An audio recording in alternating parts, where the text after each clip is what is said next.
Salut la gang! Aujourd'hui, on est à Saint-Eugène-de-Ladrière sur les terrains de Force Spéciale Rimouski, que je remercie particulièrement.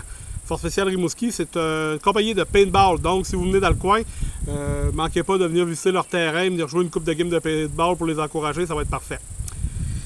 Aujourd'hui, la Ruger 1022 Takedown. On fait une petite review sur 3 articles que j'ai achetés pour elle. C'est pas des modifications qui rentrent directement dans la fabrication de la carabine comme telle. C'est des petits à côté. Donc, j'espère que vous allez apprécier la vidéo. On sort ça tout de suite.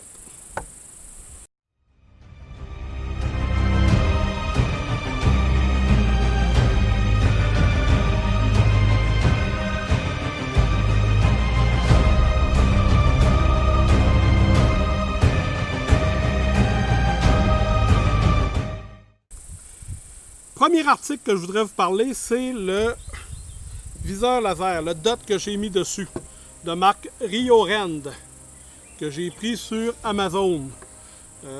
Au début, sincèrement, je pensais changer de viseur ou de mettre un télescope ou quelque chose du genre. Sauf que je me suis rendu compte avec le temps qu'avec la sorte de tir que j'aime faire avec cette carabine-là, c'est ce genre de viseur-là que ça me prend. Ça doit faire 2-3 mois qu'il est installé dessus. Depuis que j'ai acheté la carabine, finalement, qui est installé dessus. Puis ça n'a pas bougé. Je pensais que, étant donné que c'était Amazon, puis que c'était moins bon, pas vraiment moins bon, mais moins cher, que ça allait avoir une différence, puis qu'à un moment donné, ça allait finir par jouer. C'est quand même une carabine Rimfire. Fait que des fois, quand tu n'as pas un télescope ou un truc spécialisé Rimfire, ça a tendance à perdre le zéro facilement, mais pas avec ça. Donc pour l'instant, je suis très satisfait. C'est ça qui va rester sur la carabine jusqu'à ce que je change d'idée. Fait que Riorend, 36$ sur Amazon, quelque chose de bien, je le recommande. Point rouge, point vert, 4 différents points. Là, vous avez des coins, vous avez des ronds. En tout cas, vous en avez en masse pour vous amuser. Donc, je le recommande. Deuxième petit truc pour améliorer vos sessions de tir, que je vous recommande aussi, c'est un chargeur automatique Butler Creek. Ça, ce que ça fait, ce bidule-là, c'est pas très compliqué. Vous prenez des balles de 22.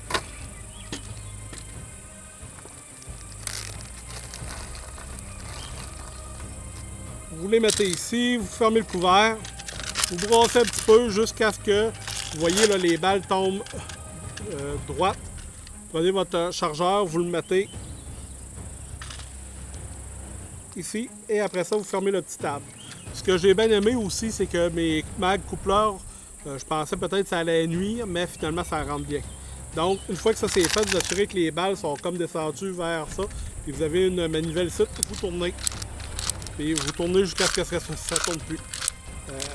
Au début, je trouvais ça, j'avais comme peur de le briser, fait que je tournais pas trop fort. Mais je me suis rendu compte avec le temps qu'il fallait tourner quand même assez fort. Comme là, vois-tu, il est bien bloqué. Fait que techniquement, si je sors ça de là, on voit que j'ai des balles. Puis, si j'essaie d'en rentrer une de plus, normalement, ça devrait pas vouloir rentrer. Comme de fait. Donc, mes 10 balles sont dedans. Ça évite de vous briser les doigts. Ça vaut une quarantaine de dollars aussi sur Amazon. Butler Creek, je le recommande. Il y a une autre marque aussi, je me souviens plus du nom de la marque. Je ne sais pas si l'autre fonctionne bien, mais celle-là fonctionne très bien pour moi. Donc, dernier article, c'est la sling que je viens tout juste de recevoir il n'y a pas longtemps. Le prix est en cours après, ce qu'on va enlever tout de suite. Donc,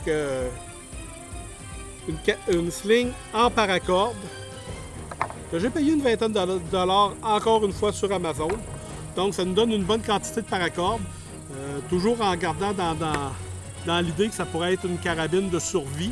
Donc la paracorde, si on est poigné dans le bois, ça peut servir à monter un abri, un peu n'importe quoi. Ça nous laisse de la corde quand même assez solide pour pouvoir faire ce qu'on a à faire. Ici, ce bout de fer-là, c'est censé produire une étincelle là, quand on le frotte avec du fer. J'ai jamais essayé, on va l'essayer.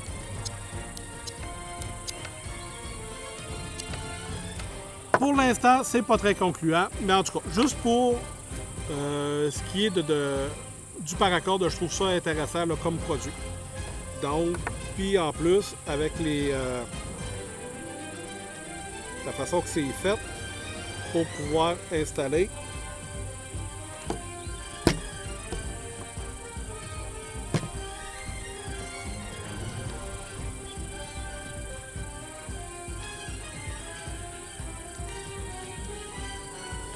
Donc ça s'installe très bien sur la carabine.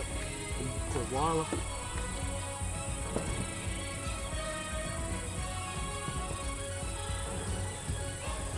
Donc notre sling est installé, c'est ajustable.